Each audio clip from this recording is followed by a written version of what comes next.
Welcome to Luca is a Billionaire, where the only thing I invest in is your answers. In this video, I will explain how to make coffee hot at home.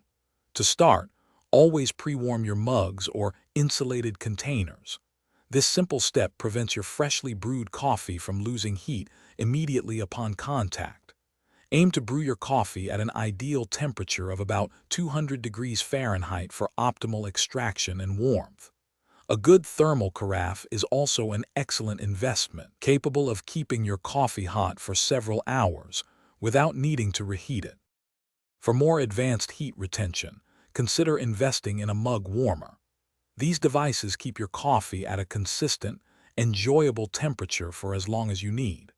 Smart mugs offer an even more sophisticated solution, actively maintaining your beverage's desired warmth through integrated heating elements. Another simple trick is to add a small splash of hot water to your cup just before pouring your coffee. This helps prevent rapid cooling. Optimal brewing practices significantly impact how long your coffee stays hot. Always grind your coffee beans immediately before brewing. This preserves their freshness and contributes to a hotter brew. Ensure you use filtered water heated to the precise brewing temperature, typically between 195 and 205 degrees Fahrenheit. Finally, avoid adding cold milk or cream directly to your hot coffee, as this will instantly drop its temperature by several degrees. To keep your coffee hot, avoid common cooling errors. Never leave your freshly brewed coffee sitting in an open pot, as it will lose heat rapidly to the surrounding air.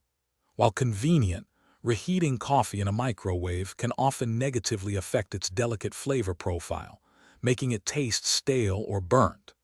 Instead, for longer storage, transfer your brewed coffee to an airtight, insulated container to maintain its warmth and quality.